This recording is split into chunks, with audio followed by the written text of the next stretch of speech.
My name is Adam Benevi, not James Kine. James Kine had a newborn a week or two ago, so he's not gonna be here. But I just want to say before I go into my presentation, the Orlando 1 Million Cups community, I went like maybe 5 to 6 years ago in the Rollins location. And it was just a great experience, and it's great that the community comes out and supports local businesses, and it's important to come out and support these kind of things because you might make a connection or you might give some kind of advice to somebody and they need it. And so just keep coming to these things. That's awesome. Thank you guys for having us. So I'm Adam Benevi with Spot, and I'm gonna tell you guys a little bit about what we're trying to do to help basically make social fitness fun, okay, and simple. I want to talk about the pandemic, and I'm not talking about the pandemic we all know, COVID. I want to talk about the physical inactivity pandemic, which was a pandemic declared by the World Health Organization in 2018, right? As many of you guys know, you can just look at me, right? Most of the United States is overweight, obese, 74% overweight, obese, 77% physically inactive. It's causing a lot of people to be lonely. This is a huge problem for the healthcare system, and it's just going to get worse, right? You can tell, look at the chart from the 60s to now. It was about 40–45% physically overweight, obese, right, of the US population. And as technology gets better, right, we're getting close to 80% right now, right? So as these technologies are helping people do things easier, making us more inactive. So you don't even have to walk your dog anymore. You can hire somebody to do that. You don't have to go down to the grocery store. It comes to you. Remember Wally? Yeah, exactly. Yeah. So a bunch of us, right? It's going to be a bunch of tanks floating around here. And so we're trying to build some kind of technology for good to help people get off their phone and get out. Single most expert in this with physical activity and obesity, Dr. Ruth Peterson says, if you could package physical activity into a pill, it would be the most effective drug in the market. And we made that pill. And we're not trying to sell you guys drugs. Okay, so don't worry. We're trying to sell you the Magic Pill, which is one app to help you guys find places to go, things to do, and people to meet. Okay, this is very important to build a social support network to get out and get active. By having a social support network, it's kind of like NA or Alcoholics Anonymous, right? You have that community to help you go do those things. It increases by 200 to 300% if you have a partner to go do fitness activities. If it's a romantic partner, it's like 700%. FitTech is booming. I'm sure you guys have seen a lot of fit apps come to you guys and on this scene. Everyone's trying to launch a new fitness app, but it's huge. They're expecting it to be a $30 billion market by the year 2030. And there's a bunch of apps already on the marketplace, but if you guys look at the design, if you guys look at the way they're built, they're fundamentally wrong. They're built by enthusiasts inside that expert or that area. So you have a basketball app, court finder app. You have a tennis court finder app. You have a pickleball court finder app. You have, places that are doing classes, but there's not really one thing on the marketplace that focuses 100% on all different fitness interests and all different locations, and then helping people do that. And if you guys just go out there and do the research, you'll see that. One of the biggest people in the marketplace is Strava, right? Strava just raised $110 million in 2020 at a $1.5 billion valuation. But Strava focuses on that 20% of people that don't need that social support network. They focus on people that are already active. They focus on the long distance sports like running, cycling, swimming. They're more of a tracker, and they're good for people who are triathlons. But 70 to 75% of the United States need a social support network to get off the couch and do things. Ways we're trying to go to the path of monetization is basically focusing on three things. There's a bunch of other ways that we've looked into, but for now, native ads, marketplace transactions, premium subscriptions. We're going to be doing like two-way promotions to be able to bring people to your local gyms or your local yoga studios. If you're looking to rent like a golf course or do tea time, you can do it through our app and we'll take a transaction of that. If you're looking to be an influencer in the marketplace, let's say you're a yoga instructor and you want to have yoga in the park, you'll be able to use our app to do that event or activity. So far, we're about to launch next week, guys. The app, we've been working on it for 18 months and we're launching August 26th. We have close to over 700 periods for users. When the app launches, we're going to send them out the link so they can download it and get into the marketplace and get it. We're going to have 3,000 locations in 10 counties. So we're launching from basically Volusia, Brevard, Flagler, all the way to Hillsborough, Pinellas, 10 counties across I-4. We've done the research that those 10 counties make up like a 50th of the United States. Demographics, there's 7.5 million people that live there. So it's a good area to start and launch out to. And we have already 40 partnerships from different chambers to like the YMCA and Clean Juice and different fitness gyms already, and we're just growing that network. Our team has built apps. They've done things from, worked with companies like Google and Fox News and Televisa and Comcast. Our CEO is in stealth mode. He works for a large tech company. And whenever we raise our capital to bring on forward facing, we're going to do that. He currently puts in over 100 hours a month already in the app himself. And he's built apps for major companies and had them sold. Myself, I've started companies since I was 19, sold my first one when I was 25. I'm involved with Orlando community. I mentor over at GCF at the CEL, Center for Entrepreneurship Leadership. Antonio's done a lot of UX, UI design. He's done a lot of things when it comes to contracts with the U.S. Air Force. Nir has done marketing, and Nir was involved with Gusty and Fundbox over in Israel. He's done marketing for companies that are Fortune 500 companies, and he's secured contracts and ad budgets. And James has been 14 years in customer facing, and also 7 years in startup, 10 years on as a board member for a nonprofit and sports organization. James runs a American football league in Israel. Okay, so he's in Israel right now, and he runs an American football league in Israel, where he's in charge of a whole bunch of football, and he's bringing football to Israel. And he's part of our team. And Durga helps us with IT, and she's our advisor and development of the app. And Matt sold companies and CTOs. So far, we've secured our angel round at the beginning of the year. We closed $155,000. We just opened up our pre-seed round, which we closed 105 of that. Our path to exit is we're looking to basically get bought out by one of these fit apps, or basically the lifestyle brands like you see what Nike did with MyFitnessPal, Lululemon, Under Armour, or maybe basically get bought out by another location service provider, social network. That's a little bit about Spot. That's a little bit about me, and what we're trying to build here out of Central Florida, and build that social support network to help get active. So, I hope great questions. So what's your business model? Is it a subscription-based service, or what? How are you going to make money? I was going to go back to that slide, but it's fine. Basically, we're focusing on the businesses, right? Mhm. We're gonna let the businesses pay us. It's more B2B, right? Mhm. Now, if you're an influencer in the space and you want to become a trainer, then you pay a premium subscription. But when we go to market, we're going to charge for the business so we can send people to their location. We have 27 interests in the app. You're gonna, most apps only focus on 1 or 2 sports. That's right. Ours focus on 27, and we're gonna expand it to 50 to 60. Because after doing our focus groups, they tell us that they do multiple activities. Most people do 4 to 5 activities.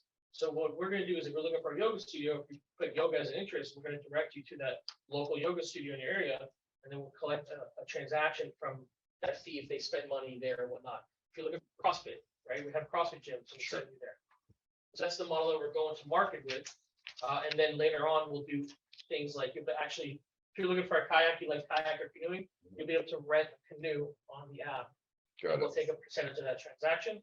And then premium subscriptions, once we open up the people to meet aspect of the app, we'll do premium subscriptions, which will allow you to do things like as an influencer, like a coach or a trainer, and you want to have a basketball camp, or if you want to have like yoga in the park or something, right? And that allows you to gain leads for your business.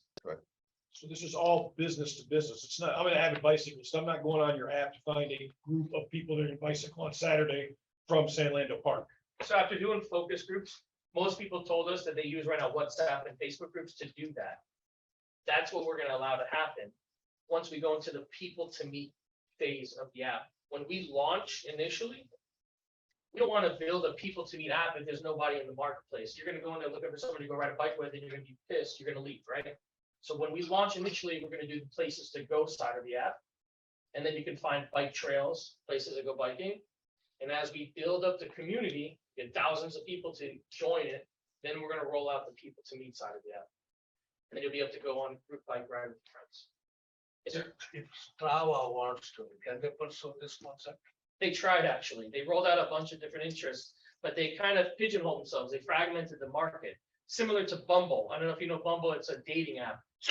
If I downloaded Bumble onto my phone, my fiance will kick my ass, sorry for cussing, but that's the truth, right? And I'll tell her, no, I'm just gonna play basketball with some friends. She's not gonna believe that, so that's, they built a dating app, it's a dating app, you can't call it now a platonic app to go do things with people. He's from Israel also, What was it? Strava.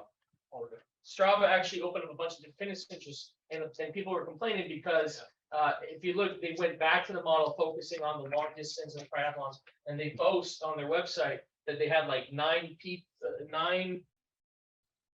Strava users climb Mount Everest. We're not looking for people to climb Mount Everest. We're looking for the local people like me that are just trying to lose weight, man. You know? Chris has a question. Got a question on mine?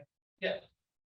Thanks. I enjoyed your presentation. I think I'm trying to make a leap that I didn't quite catch. I'm Hold sorry. on, Chris, we gotta make you louder. Okay. Test 1, 2, test 1, 2, test. Chris, just go ahead and ask your question and I'll relay it. Great. Okay. How do, as a consumer, one who would come to your app, why would I go to your app as opposed to Google and just search for yoga? Can you help me? I missed something. in the Your app over presentation. Google. Okay. So you guys know MapQuest? We're like the Google Maps of MapQuest, okay?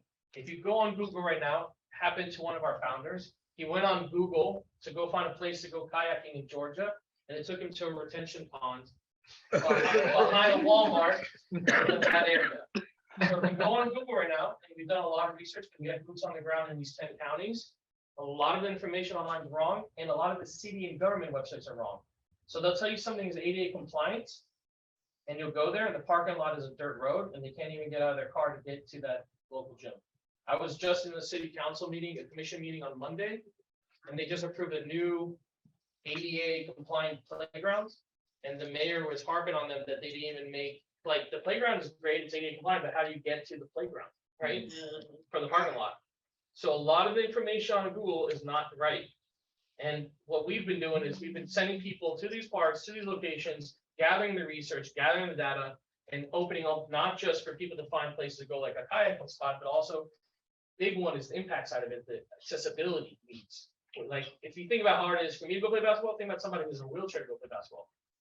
That's a big part of it. So I know with Strava and some of those other apps, it's tracking your progress, allows you to share your progress, the pace, the time, all that, distance, all that. What if your app is keeping people coming back rather than finding what they need, and then you're getting out rapidly about? Yeah, so the gamification side of it, right? We have some models and features in there that we're gonna implement later on for phase 2, gamify it, bring people back to rewards. So let's talk a little bit about native ads and two-way promotions. One way of doing that is, let's say you click on that you like CrossFit, Michael, right? We're gonna send you a reward and say, hey, you and a buddy can go get a free CrossFit class, or you can go get a free membership at this local CrossFit gym. Now, you win because you and your friend get a free class.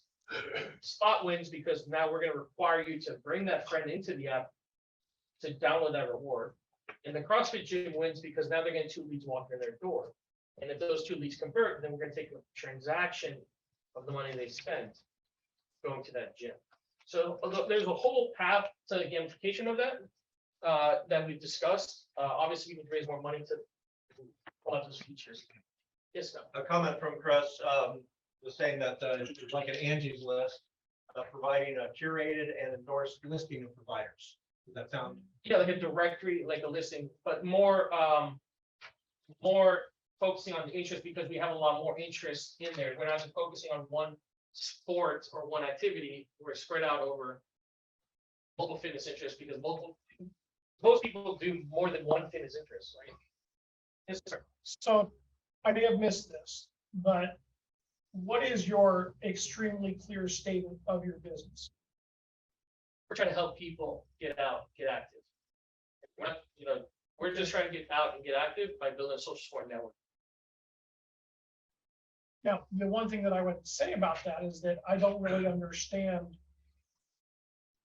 quickly how you're doing. So, because if, I understand, I like Spot, but Spot for what? So, I understand about activity, but being the directory listing of all of these providers doesn't really come through. Your message isn't coming through clearly. And so when you're out there, and it's one thing going through the investor round, going through the pitch deck rounds and everything else, but when you're out there on the App Store having to compete, it's going to have to be a lot more clear and encompass what you do completely inside You gotta that cover. quick, clear message. gotta For cover sure. it. I got like Appreciate 18 that. cups. When we go to market, we're focusing just on the places to go, right? Aspect of it. Our launch is gonna be on the 10 counties, Central Right, Florida. so your Might be that road statement, you missed. your clarity statement, 6 words needs to contain that. That's good. It's good to know. And so, You don't because need a t-shirt.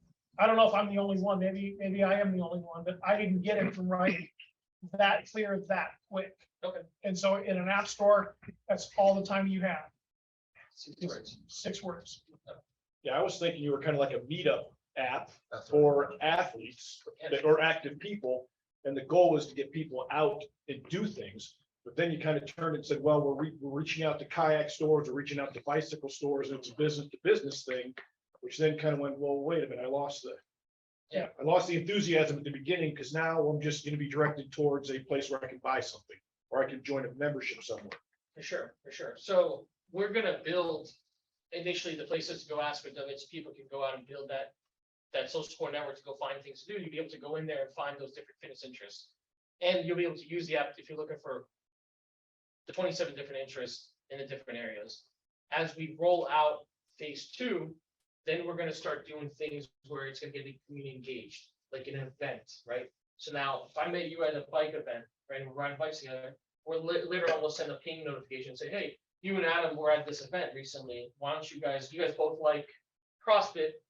Adam's going to this local CrossFit gym. Why don't you go with him? And that's how you can organically build that social support. Because if you think about like the UI UX model of like Tinder, you swipe right, swipe left, that's kind of weird. If I'm gonna be swiping, looking at you and being like, I'm gonna go play basketball with this guy. Doesn't work, right? But if you can build an organic community, right, of people doing these activities, and then they meet, and then they. Why not allow me to put a note in there saying, hey, my name's Steve, I ride bicycles at such and such a speed, I'm not a Tour de France rider, I like to get out and be active, I'm looking for people in this area who can ride 15 to 20 miles. Boom, post that, now anybody else that comes on, now they can say, hey, he sounds like he's in my wheelhouse, but maybe I should hit this guy up and see if we can ride together, and then grow the community that way. Yeah, that's a great way of going that route. We're launching the people to meet aspect of it in phase 3, once we have more people in the app to do that. But definitely building that portion of it's gonna happen as we scale up. So to his point, yeah, that 6 words. Yes, ma'am? I just want to make a quick recommendation or suggestion is to add local pickup activities, like games where you don't have to be part of the organization. I don't know if you all know what pickup is, but like in sports, you just show up to where they normally have And then just they, open games, they're free. that's great. Any level of skill, that kind of thing. So there's no commitment, there's no money. Volleyball, basketball, whatever. Exactly. I Yeah, I like that. and maybe have an ambassador, sorry. No, you're good. One quick thing, and maybe have something, an idea for phase 3 to connect people is, having an ambassador for those pickup games. So if someone new is coming, they have someone they can connect with, because oftentimes like I play pickup down here at Baldwin Park, Frisbee, and people will stand on the side of the line or on the sidelines, they look like they're gonna play, but they turn around and they leave. So it was like, was it because no one approached them and welcomed them, or were they just there to watch? You know what I mean? So I feel like if there was an ambassador for these pickup games, like, hey, you're interested in tag football. You're gonna want to ask for Mike. Mike's the one who does the organization, is the one who brings people and welcomes them in. Hey, if you're new, hook up with Doug. He knows all the rules, that kind of thing, and really create that where someone's just not showing up by themselves. I don't know how to play this game, but I want to do it. You know what I mean? Yeah, that's a really good point. Sure, pick up. Yes, sir. I hear you say that 700 paying customers right now. I also have a question, a quick question. Yeah. Yeah, so, What they prefer. So yeah, so your app is really good there. Yeah, so And I see, but we're in beta right now. The app drops in the marketplace in 1 week. When it drops in the marketplace, then the first screen they see is gonna let them pick which interest they like. So we did send out surveys to the 700 people. We have some data on them, but we will know clearly once the app is in the marketplace. It drops. Traction is the most important. Of course. Have to have traction to build all the prediction. Yeah. And to be able to match them up with the right people. So I have a question on your MVP. If you're looking at your app and you're starting off as a directory, then how are you going to pivot users who only consider you as a directory to being in a community? Because I would think that you would have in your MVP at least some community elements. Because otherwise you're going to be known as a directory and then you're going to try to pivot to a community. That seems like a really hard pivot and you're going to have to readjust your entire base, who you're targeting. Yeah. So when we launch, it's not just like a directory listing. It allows you to create a profile, and there's a few things that are in the MVP that will come to marketplace, which will let you do things to build yourself up. We're going to start doing a lot of events and activities at the different locations to build a community, and we'll know because, like for example, Well, the community that I'm specifically talking about is like the suggestion was made of a profile and saying, I like to do this, that kind of thing. Is that built in not to your MVP? No. Okay, I would strongly suggest that that gets in there as quick as possible. Otherwise, you will build an app with users that are not expecting community at all. If there's at least a little tiny bit of community in there where they can look at other people's profiles or things like that, now you're going to say, okay, well, this is coming. Yeah. But otherwise you are shooting a rocket at, you're launching in a direction that you're not going to be going. in the app, there is 2 buttons. If you click it right now, one says, it pings them to ask them, it shows a video and it says, would you like us to launch this feature? And it talks about the people.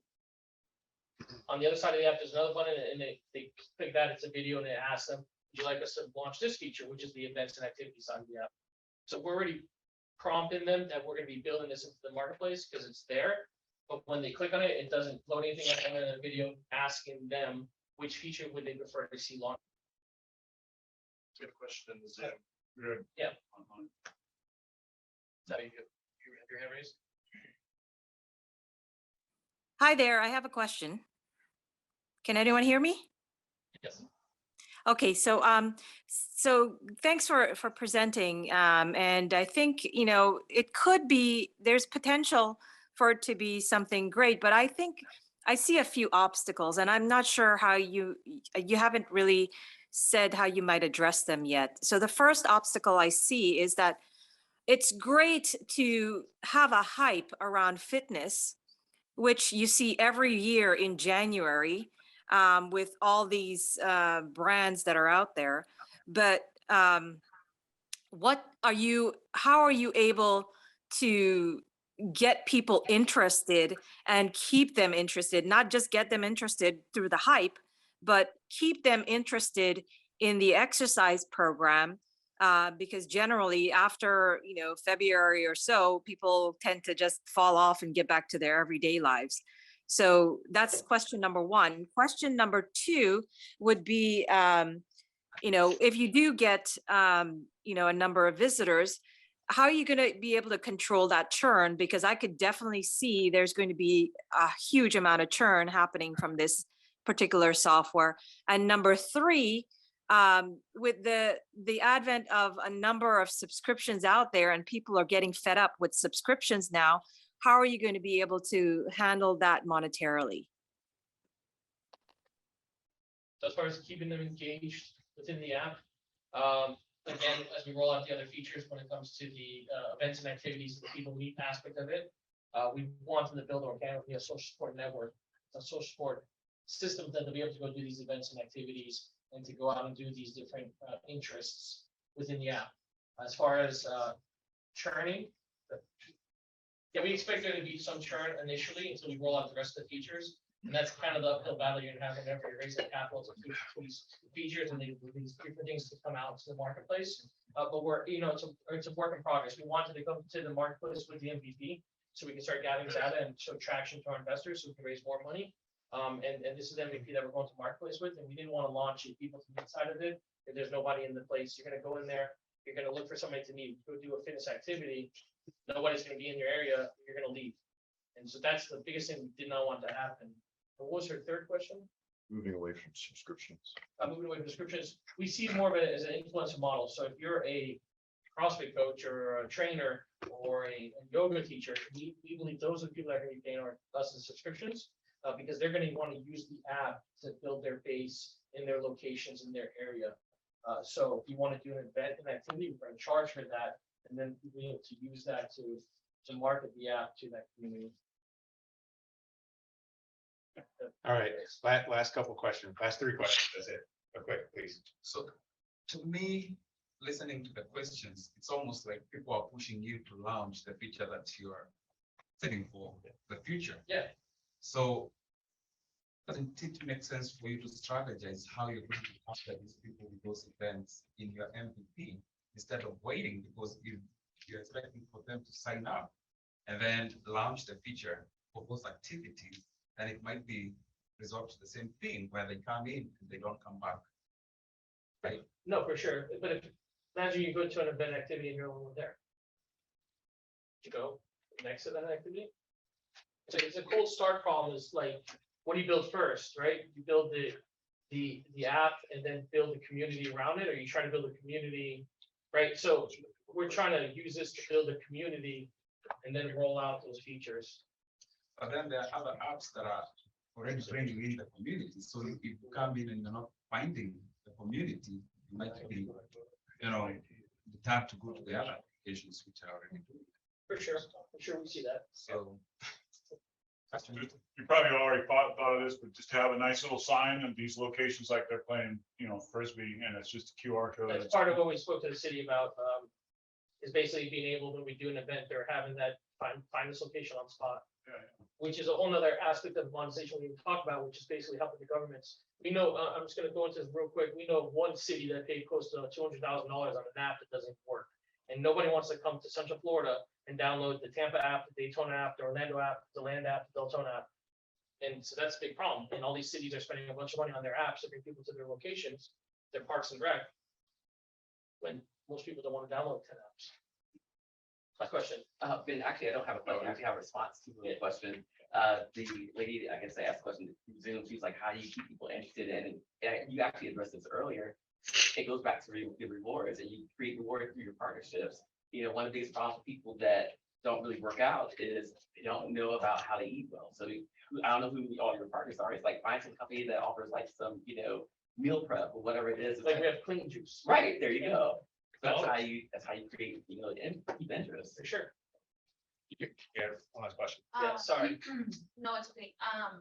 As far as using the app, do the users have the ability to review, Yes, leave Decide. reviews. put suggestions in of different activities as well? Like if they're looking up, biking, they have found a place and put it on there and we checked out and make sure that, it lines up with everything. And then as far as the community thing goes, bringing it in, is there any way to, or is there an ability for maybe when launching it to launch get-togethers and different meetups that are just maybe offered specifically from you? And it couldn't be that, you're bringing in the community to do it, but US starters are saying this is where we're gonna be maybe once a week, and bring that in slowly, and people are gonna be there because now you're reaching out and you're getting people there, and it'll build slowly from there, and then they can create their own. Yeah, so So just trying to bring it on early on to combat that, just the marketplace versus the community. for sure. First thing real quick, yeah, they'll be able to leave reviews and post and make changes. They'll make suggestions. If something says, like, if it doesn't offer that you can go there to do yoga or And can they whatever. also communicate with each other? No, they'll be able to leave reviews and posts and comments and take updated photos. They'll be able to put all that content in there, whether it's photos or more information, add other interests in there as well. They'll be able to do that when the app goes to MVP. when it launches. And as far as events, activities, we really thought about doing that, going to a specific, let's say, gym and telling them, hey, we can bring 100 people to your gym, offer something, we'll do a big event around that. And then we're kind of building that community around those different fitness interests. We'll see right off the bat. Let's say we have 1,000 people registered in Orlando and they like canoeing, kayaking, right? So then we'll go to a local canoe place and try to work out a deal where we can get everyone a big discount or something to do it. Awesome. You got an interesting journey ahead of you, sir. Yeah, I know. You guys beat me up. I love this group, man. Yeah, I didn't even get to my question. Oh, I barely got started. We did all the other ones. This group is like, I want to know how you came up with the name Spot and all that kind of stuff, but. on fire. You guys are on fire. Okay. I thought you were playing off the sports because I No, thought you would need be. a spotter, like if you like get a gym, you need somebody to spot you, right? Oh, okay. Not just spot location wise. And also it's spots. Yeah, that sounds good. So final question, what can we as a community do to help you? For sure. Basically, I would say 3 things. Any fitness businesses, any fitness gyms or healthy, like clean juice, anything you guys know of, definitely looking for referrals. We want to build up that business side of the app and basically go out there and tell them they can be on the app free starting off and then talking about the things we can offer them. Second thing is obviously download the app. It's going to be in the marketplace next week. We're going to have a ribbon cutting event for Volusia County on August 26th, Friday night. Yeah. They're gonna be there. We're expecting like 500 people to be there. It's gonna be our big event there, and then we're gonna do one in Orange County in a few months. You guys are based out of Volusia County? No, we're based out of 10 counties. We decided to launch there first because we got more community engagement and the more support, I feel like, from the city and from the government side over there. But we're launching in 10 counties. But we're launching that one first just because our ground game was stronger over there. And then we'll do Orange County. And then we'll do, Where are you guys based? we have 3 founders all over Central Florida, and we have 2 founders in Israel, and then we have a team of about 10 people all over Central Florida. Yeah, and the last thing I would say is, any connections, obviously raising capital and investor connections and all that kind of stuff. So those 3 things is what we're looking for: businesses, people, investment connections. Thank you guys for all of this. Thank you, Adam. Appreciate it.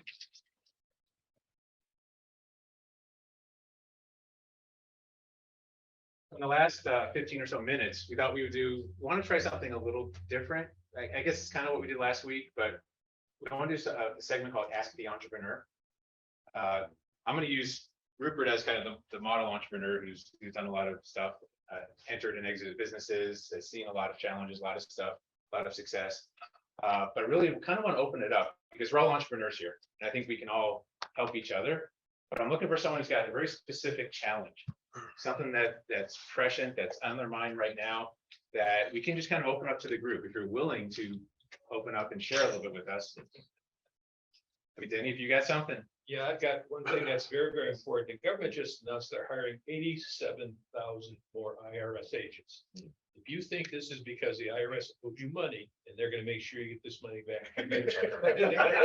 It's just basically, so the government is gonna get into your pocket by finding you for every little thing you do wrong. The IRS code is only 140,000 pages long. I don't think there's a person in the world that has any idea what's in there. If you own an LLC, you could be in trouble. I'll explain that to you personally if you want to know about that, how that particularly works. Lots of different things out here. I'd say Temerity's guys is absolutely incredible. They've owed me money for years.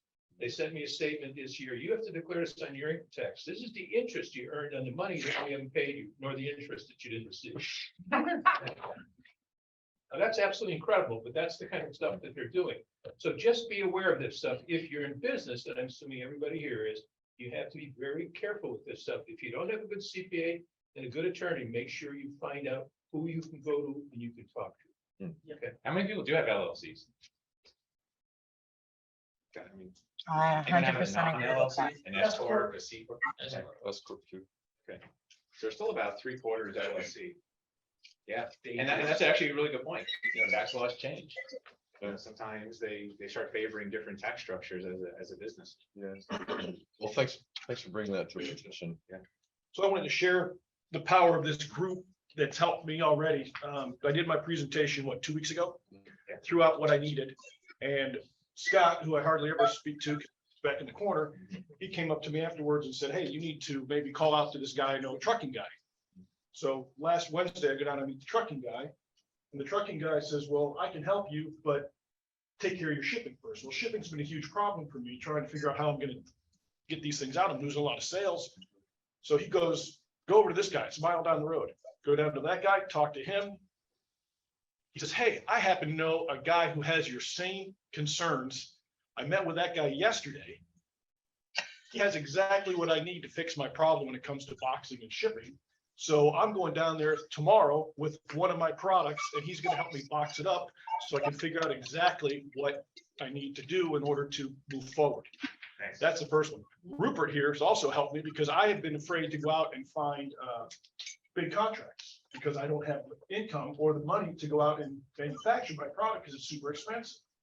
Rupert talks about factoring, sets me up with a meeting, the three of us on what, Friday? Oh, that's Dennis. Dennis. I mean, I'm sorry, Danny, I'm sorry. I'm looking at Rupert and saying, no, Danny, set us up with an appointment with somebody that's factoring. And if you guys don't know what factoring is, they will actually, what's the word, Danny? Pay money against They your basically- purchase order. They buy your invoices, is what they Yeah. do. Then they give you a lot of money up front. Then once they collect, you get a lot more money. It's a lot easier than going to a bank and they'll give you an amount of money that no bank will ever give you. Right. So And between you're Danny either helping, having to pay through the nose for the factory. No. or is it No. pretty reasonable? Usually it's about 3%, right?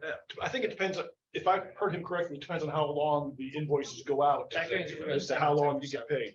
So between Denny helping me with that, getting this stuff together, it's now given me the confidence to join the Great Orlando Business Association to go out and talk to builders so I can hopefully get some big POs from some national chains. Just being here for the last month, getting to know you guys, it's helped me tremendously. So thank you. What's your next challenge then? And you, my friend, coming back with helping me with my brochures and giving me some emotional draw. That should be finished today. So thank you for Did that. it fit? I told him to make it fit. I said, you're the artist, you make it fit. So he'll come back. I'm sure he's working on where we wanted to put a specific tagline in a certain spot. So to Josh's point earlier, if you guys don't make yourself known, if you don't want to throw out your problems and admit humility, you're not going to get as much as you need to out of this group, but it's helped me already. And I look forward to coming here every Wednesday. And the difference is too, you elevated your message, I noticed. Yes. It wasn't, you were starting off talking about products and features and we get into that little thing. Now you're talking about a bigger mission. You got, Yeah. it's elevated. And to Sean's point, I talked to a lady the other day, she's up in the Villages, and she's a single lady, and she saw my product because she went to a garage sale of a customer who already has my product. And she's like, well, I got to get stuff out of my storage unit. I said, well, I'll tell you what, if you buy a product from me, I will take my trailer, I got a 5x10 trailer, we'll go up to your storage unit. We will bring stuff back and I will help you put it on your rack. Really? You do that for me? So Sean helped me change my thinking of what I am. I'm not just selling a product anymore. I'm selling. One-stop shopping. Yes, I'm selling a product. I'm selling a service. I'm selling an experience.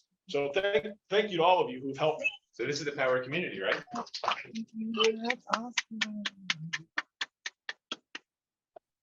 Some of you may know my name. I'm only 83 years old, oldest person. Young man. And I'm an entrepreneur since last 77 years. I know right now, more than 90% of the businesses fail. You know, MBA, CPA, DBA, PhD, it doesn't matter. Reason for it, you better know that. 95% of you don't get a penny from an investor. You better know that. What degree you have, what knowledge you have, understand that first. One reason for the failure is better. 6 inches bigger than your ear. That's hard person. Some of it's fine. That's what it is. Positive thinking. You have wandering mind. We have wandering mind. Every one of us have it. You manage it. You can't control it. 88% of the time, you're thinking something else. You have no clue what to manage. So, it's interesting. I love to contribute with you. It takes 10-15 years to sort it out. Just the complexity of the situation. Have lunch with this man. Yeah. It's a lot of fun. So, Anybody- Well, Well, it's something that's. meal with a Wait mentor. minute, that's his, what's that? Meal with Oh, a meal with the mentor. mentor. Okay, yeah. Good point. Any other questions? Anything keeping you guys up at night? Remember, something Steve did is he put it out there. right? He planted the seed, he talked to people, he was open about what he's challenged with, right? So this is your opportunity. Anybody wants to mention something that they're currently working on or struggling with or challenge, plant that seed, let us not hear maybe openly, but even offline, we can help. Yeah, Rob. So I followed a gentleman for a decade and a half. His name is John Assaraf. I don't know if you guys remember the movie The Secret. Yeah. He's done $5 billion in real estate sales, all kinds of stuff. And I just went through his business breakthrough challenge, and I know, Josh, you and I are very much on the similar pages. And he brought up something and clarified it in a way that I hadn't thought of it before. But we always talk about features and benefits, right? And benefits are really important because that's why something works, or what it does for someone, not just how it works. But then, and I've always, what business are you really in? So if you're in, you have garage shelving and things, what business are you really in? You're really in the organization of the mind business for that person in the house and helping them, right? And so one easy way to get to that is to think of the benefits of the benefits. So take this one step further. Whatever you're doing is go, what are the benefits of your benefits? And then you'll start to get to the emotional play. You'll start to get to the understanding of the deeper reasonings. And I take people down that path. He explained it in a little bit different way than what I'm normally doing. And just, I've been a coach for a long time, a business coach, story coach, and it always helps, even for coaches, to have coaches. You got to have mentors. You got to have people that you can turn to. And so just remember that as you're going through, is that we all get stuck. The mindset is the biggest challenge for entrepreneurs. And so we all get stuck, and don't be afraid to ask for help. If I may add a little color to what you were just adding, just mentioning about the benefits and so forth. So one of the things that I espouse is like a lot of these business model canvases and things like that, they go straight to value, right? They talk about customer segment and then they say, what's the value you're providing? The problem is but what is value? Well, the problem is people are so product focused that they're not focused on value, they're focused on the features and benefits of the product or service. The problem with that is that's all they are, is just features and benefits. The value, people don't pay you, or people aren't buying features and benefits. They are buying the value that those features and benefits provide. And value breaks down into three things and three things only. Is it saving them money? Is it saving them time? And is it making their life better in some way? Right? So his garage shelves are making people's lives better because now they don't cringe every time they walk into their garage and have to find something, right? Now they have a great storage space, and now even more than that, they can brag about it to their friends and say, they walk in there and they go, oh, wow, this looks great. When was the Oh, last yeah. time you opened your garage and smiled? Yeah, exactly. That is what they're paying for. That's what they're paying for for. a smile. They're not paying for organization. Yeah, they're not paying for the fact that it's got Benefits of rubber. the benefits. Yeah, Yeah, the mission. yeah. Now we're at the mission level. Right, so first identify the problem, then identify the solution that provides your features and benefits, but more importantly, what is the value that's being derived from those features and benefits? And then that's the communication that you communicate to people. And it's hard to do that because, I created a product. So I'm product focused, I'm product heavy. I'm talking features all the time. Right. And but I had to go back to the time when I actually created this thing and how happy I was. Mhm. And it was Josh and I sitting there, and he went through one of my testimonials. He's like, boom, that's it. And it was like a light bulb went off, and you're like, that's what I'm selling. I'm selling that smile. But Your product is not what you do. It's Right. how you do what you do. There's Yeah. a big distinction. But it's a huge mind change to get past talking about the features, because I think They're they're so talking to this, not to this. right. Features and benefits is up here. Right. This Right. is mission. This is Right. the smile. It's changed the Smile's way I think about what I do now. Mhm. And Sean also helped me. I've always learned from all my sales training at every timeshare company and beyond, and books and all that. You sell on emotion and it's gotta be backed by logic. You don't sell the logic, but you get them in that room, they get excited. It's like, what's this? This is gonna benefit my family. We're going on vacation. And then afterwards, like, what are we really getting? Oh, the features and benefits. You know, you go back to that after the emotion's down. That keeps it. So. Right. The heart and the mind are connected, but it's a one-way street. You can, if you enter the heart, you can get to the mind, super highway. If you enter the mind, you're not gonna get to the heart. Sorry, it doesn't go that, doesn't flow that direction. Your customer can't live without you. Yeah. That's the goal, final analysis. Mhm. Doesn't matter whatever you do. Yeah. you Can't live without you. Well, for me, I am a financial professional, but in the beginning, I spoke about all the benefits. And I realized a lot of people, the lights go out. And they're like, okay, you're selling me another thing. And I started to realize that most people don't understand the financial tools that I'm selling them because they feel I have no need for it. Which actually made me do my pivot during the pandemic because I noticed my sales started to tank because I did what I was taught to do. This is how you sell, which actually helped me birth my newest project.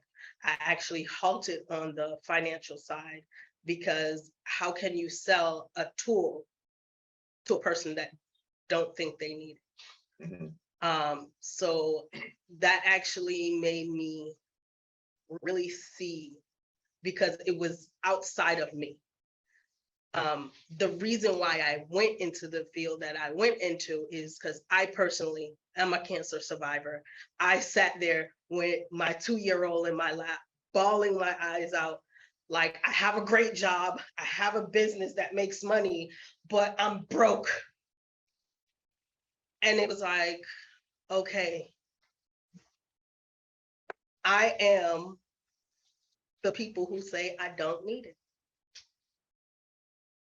And I sat there and looked at my son and I was like, okay, he has a life insurance policy when I kick the bucket. That probably lasts him about maybe a year. He's 2. What he's gonna do next? How do I prepare him for when I'm gone? Because it's guaranteed I'm gonna go, just don't know when. Right. And that is the guarantee of every single person in this room.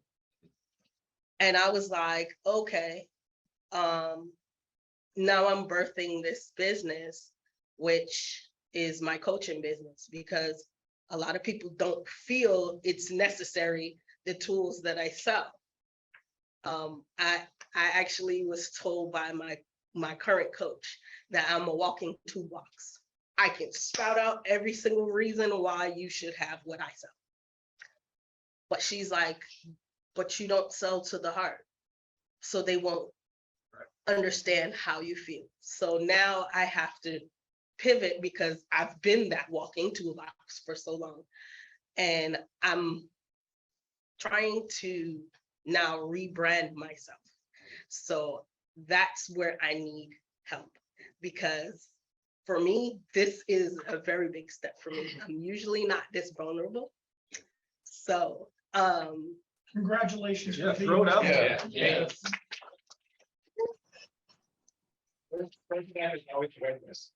So you're already way ahead of people that haven't even realized what you've come to realize. It's the writing on the wall right behind. Look at Yeah. that. Look, right. It's the pandemic right above it. Yeah. Scott. Chris wanted to share something and he's gonna say something that hopefully we can hear, but he's also, Chris, you can share your screen if you want. Actually, I'm just gonna show it. Can you hear this part? Can you hear me? Yeah. Yeah. Okay. Do you guys remember Details from last week? Yeah. Yep. I signed up and I got the kit yesterday. It is really delightful. It's a sheet of QR codes. She's also giving like keychains and luggage tags, but it's totally working. I got it on my phone. It's the QR code that'll allow, if I lose my stuff, someone to scan it and send me a message. Super cute. She's got a good thing going here, and I just thought I'd +1 her and say, if you thought about getting it, try it out. She's giving little things to early adopters for free. It's really cute, and so far I'm quite impressed. Yeah, she presented a couple weeks ago. Yeah. Yeah. I have a question. Yeah. So we spoke about value, benefits and feature. Mhm. How it translates or what relates to, which of these three relates to, branding, marketing and selling? Or So, is it related at all, if at all, like? oh, of course, because, well, do you want to answer that or? It all comes back down, selling is all about emotion. Mhm. And so your features and benefits, if you talk about them, you've got to bring emotion into it. Your value is, there's got to be an emotional value to what you sell. Now, that's a really quick answer. The more in-depth answer I can tell you later, but it's all about emotionally connecting with someone in their pit of despair that you have a solution for, and carrying them through to their transformation. So you've got to emotionally connect when they are in the pit of despair, the pains, the events that bring them there, their enemies, all kinds of stuff. And then your only job is to transform them from their pit of despair to their emotional promised land. Like I did it with a pet rock. We sold $20 million worth of rocks that were painted with googly eyes posted on them in a little Happy Meal box. If you can do it with a pet rock, and say, you can do it with anything. Yeah. But it's all an emotional sell. So if I may, so brand, right, is the big picture, right? Your brand is associated not only with your company, but what the company stands for and the values of the company. The marketing is how you get that message, you communicate that message of your brand to your potential customers.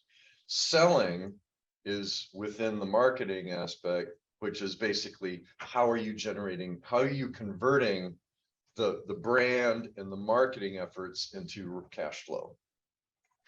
And these are very different things. Yeah. And people confuse them. They like They to use do. marketing as the umbrella for all of it, but it's No. not. Marketing is an amplifier. Yeah. And all it does, it takes your message, makes it louder. Yeah. That's it. But if your message is garbage, if it's confusing, if it's not authentic, if you don't understand it and no one else seems to understand, it doesn't hit people in the heart, you're just amplifying junk. Yeah. And that's where I see a lot of folks fail, and a lot of folks fail. If you don't put enough emphasis on your brand and defining your brand, then your marketing's going to suffer, and obviously your sales are going to suffer. Yeah. I've got something Last to question. add. And I just Yeah. want to kind of agree with that.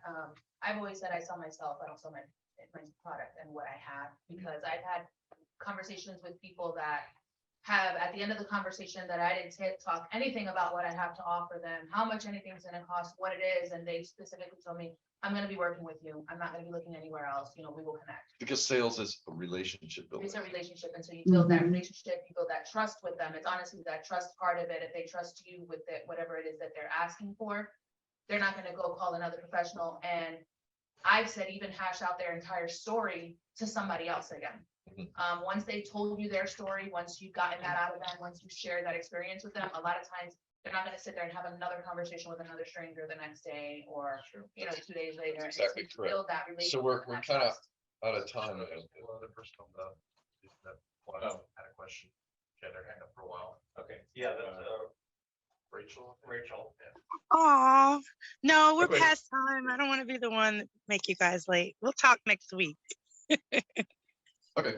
Okay. All right. Thanks, I Rich. feel like we're just getting started too. So I wanted to go over, so we have our loyalty program, right? So if you attend 4 times in a row, you get one of these lovely mugs.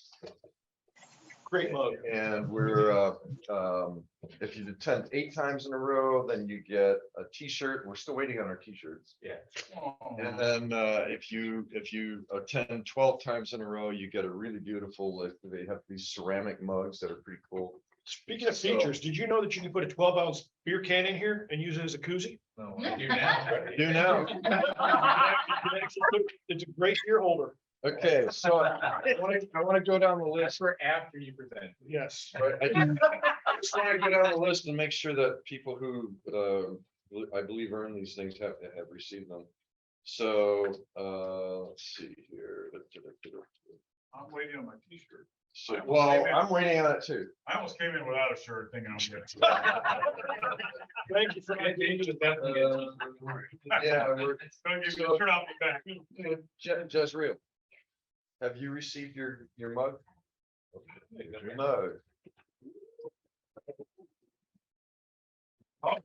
In your board straight. I thought you were in a mug, right? Board straight. And, let's see. And Steve, have you gotten a mug? Oh, you got your mug. Okay. We got a mug in. A mug and a bug.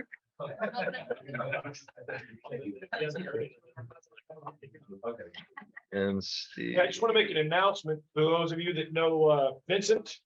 I reached out, we've been talking every day since I met him here, and I've reached out to him over the weekend. I didn't hear from him. Turns out he's in the hospital. Yeah. So he's down in South Florida in the hospital. I think he's got some heart issues. So just say a little prayer for him, keep him in your mind, and hope that he gets better. Good dude. So Sean, do you get one? Huh? Okay. Not yet. That will. Oh, I heard it. Oh, you have? Yeah,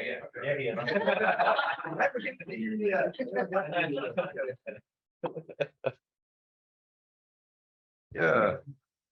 And, okay, and, but Sean, you don't want. Yes, plenty of them. And, let's see. Jane. Bob Whitcomb? Yes.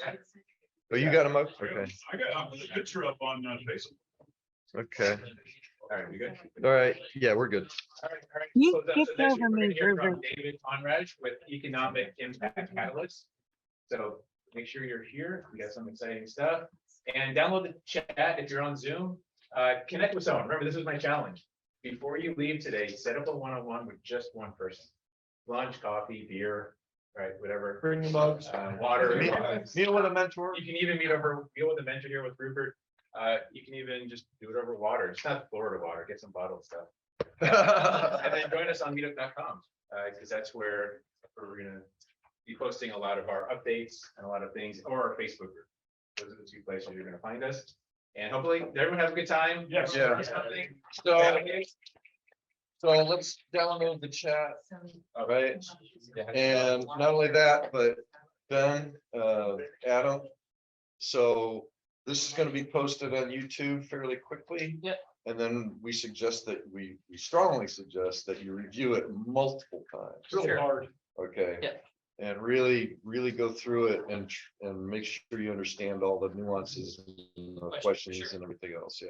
Thank you, guys. All Okay. right, thank you, everybody. All right. Have a awesome rest of your week. Yeah. And we'll see you Take next care, everybody. Thank you. Thank you.